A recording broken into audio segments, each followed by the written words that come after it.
విజయవాడలో దుర్గా ఘాట్ వద్ద స్నానాలు ఆచరిస్తూ కూడా అక్కడ కృష్ణా జలాల దగ్గర ఒక పిల్లవాడు మృత్యువాత చెందిన పరిస్థితి అయితే ఉంది. 18 ఏళ్ల బాలుడు ఎవరైతే ఉన్నారో శ్రీ చైతన్య కళాశాలలో చదువుతూ అక్కడ టీసీ తీసుకోవడానికి అనంతవరం నుంచి అయితే ఇక్కడికి అనంతపురం దగ్గర నుంచి ఇక్కడికి రావడం జరిగింది కొంతమంది పిల్లలతో.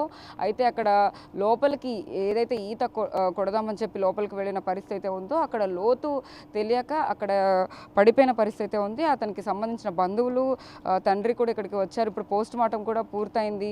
మనతో పాటు ఒకసారి చూడొచ్చు విజువల్స్లో. ఆయన తండ్రి కూడా ఎంతో ఆవేదనతో విలపిస్తున్న పరిస్థితి అయితే ఉంది. ఆయన దాన్ని జీర్ణించుకోలేని పరిస్థితి అయితే ఉంది.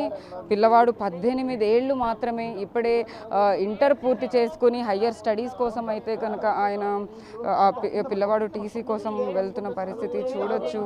ఆయన ఎంత బాధపడుతూ ఉన్నారో, ఎంత విలపిస్తూ ఉన్నారో. నీళ్లు కూడా నేను తాగను అని చెప్పి కూడా చెప్తూ ఉన్నారు. పిల్లవాడిని తలుచుకుంటూ కూడా అంత దూరం నుంచి డెడ్ బాడీని తీసుకెళ్లేందుకైతే ఇక్కడికి వచ్చారు. ఆయన నాకు మంచినీళ్ళు కూడా తాగేందుకు కూడా నాకు వద్దు అని కూడా చెప్తూ ఉన్నారు. ఒక్కసారి మనతో పర్సన్ ఫ్యామిలీ ఫ్రెండ్ ప్రస్తుతం అయితే మనతో ఉన్నారు. సార్ చెప్పండి, అసలు ఏం జరిగింది? అభిరామ్ ఎలాగా అందులో నీళ్ళలో పడిపోవడం జరిగింది? ఈతకి వెళ్ళారు, అక్కడికి అందరూ అబ్బాయిలు ఈతకి వెళ్ళారు. ఈరోజు అనంతపూర్ సరౌండింగ్ పిల్లలంతా వచ్చి ఇక్కడకు సర్టిఫికేట్ తీసుకెళ్ళక వచ్చారు. అనంతపూర్ ఇక్కడ విజయవాడకి చైతన్య కాలేజీలోకి వాళ్ళ నిమిత్తంలో గుడికి వెళ్ళాలని చెప్పి స్నానానికి వెళ్ళారు. అక్కడికి స్నానానికి వెళ్తే అక్కడ గుంట ఉండేది తెలియదు అబ్బాయిలకి. అందరూ ఈత కొట్టారు. ఇటు సైడ్ తక్కువ ఉంది, అటు సైడ్ తక్కువ ఉంది, మధ్యలో మాత్రం గుంట ఎక్కువ ఉంది. ఆ గుంటలో దిగిన దానివల్ల అబ్బాయి భయపడేసి నీళ్ళు మింగేసి లోపలికి వెళ్ళాడు. చుట్టూ ఈ స్టూడెంట్స్ మిగతా అబ్బాయిలు అందరూ కూడా అందరు కేకలు వేస్తారు. అందరు పిలిచి ఎవరు రాలేదు. అందరు కేకలు వేస్తే ఎవరు రక్షించడానికి రాలేదు. ఆ పిల్లలు కూడా వెళ్ళారు, అప్పటికే లోపలికి వెళ్ళాడు. 2 అవర్స్ అబ్బాయి కనిపించలే. 2 అవర్స్ వెతికారు. 2 అవర్స్ తర్వాతనే అబ్బాయి బయటికి కనిపించాడు. 11:10కో 11:30కో 20కో సంథింగ్ టైము.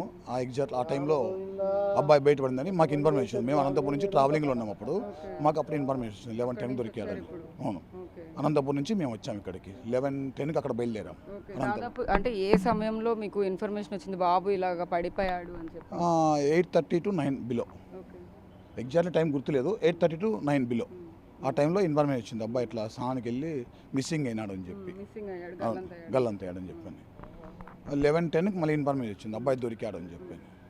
2 అవర్స్ వరకు దొరకలేదని చెప్పి అన్నాడు. చాలా కంగారు పడినారు వాళ్ళ నాన్నగారు వాళ్ళు. ఈయన ఊరి నుంచి వస్తుంటే మాది అనంతపూర్ టౌను. అగ్రికల్చర్ రైతు, తోటలో ఉన్నాడు ప్రజెంట్. అప్పుడు అక్కడ నుంచి వస్తే దారిలోనే సిగిజల్ అనే గ్రామంలో పడిపోయినాడు కింద. మధ్యలో పడిపోతే నేను కార్ తీసుకెళ్ళి అనంతపూర్ నుంచి నేను పికప్ వేసుకొని వచ్చాను అనమాట. అక్కడ నుంచి తీసుకొని వచ్చాను. నాకు ఈయన ఫ్రెండ్ అనమాట. ఆయన పరిస్థితి చూడొచ్చు మనం. అసలు ఆయన మాట్లాడలేని పొజిషన్లో అయితే ఉన్నారు. అభిరామ్ చనిపోయాడు అని చెప్పిన తర్వాత అయితే కనుక ఆ సంబంధించిన వార్త తెలిసిన దగ్గర నుంచి కూడా ఆయన కాన్షియస్లో లేని పరిస్థితి ఉందని చెప్పేసి ఆయన స్నేహితుడు కూడా మనతో చెప్తున్న పరిస్థితి అయితే ఉంది. అనంతపురం దగ్గర నుంచి కూడా వాళ్ళు ట్రావెల్ చేసుకుంటూ కూడా ఇక్కడికి రావడం జరిగింది. ఒక్కసారి వాళ్ళ నాన్నగారితో కూడా మాట్లాడించే ప్రయత్నం అయితే చేద్దాము. సార్, మాట్లాడలేదు. ఎలా తెలిసింది సార్ మీకు ఈ వార్త? వాళ్ళే చెప్పినారమ్మయ్యా. ఆడ ఏం జరిగిందని చెప్పారండి? పిల్లోడు నీళ్ళలో పోయినాడు, కనపడలేదు. మీరు తొందరగా వచ్చేయని చెప్పిరమ్మయ్యా. నేను తోటలో మందు కొడతా అంటే తోట బాబు ఏం చెప్పి బయలుదేరాడండి అనంతపురంకి? సర్టిఫికేట్లు తెచ్చుకుంటానంటే వచ్చి పంపించినాడమ్మయ్యా. లేకుండా ఆడ పంపిను. నేనే వద్దామనుకోంటమ్మా, అందరూ పోతాండర్లేనా, ఏం కదా నేను పోతా తెచ్చుకుంటాలే అని స్వామి. నాకు పరిమితి అబ్బక వాడిని పంపించి, లేకుంటే నేను వస్తానమ్మయ్యా.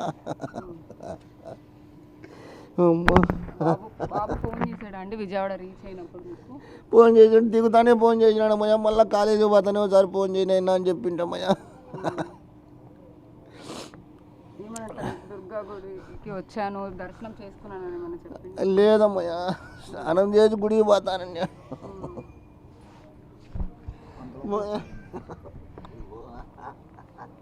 చూడొచ్చు మనం ఎంత ఆవేదనతో ఆ తండ్రి ఉన్నాడో మనం ఖచ్చితంగా చూడొచ్చు.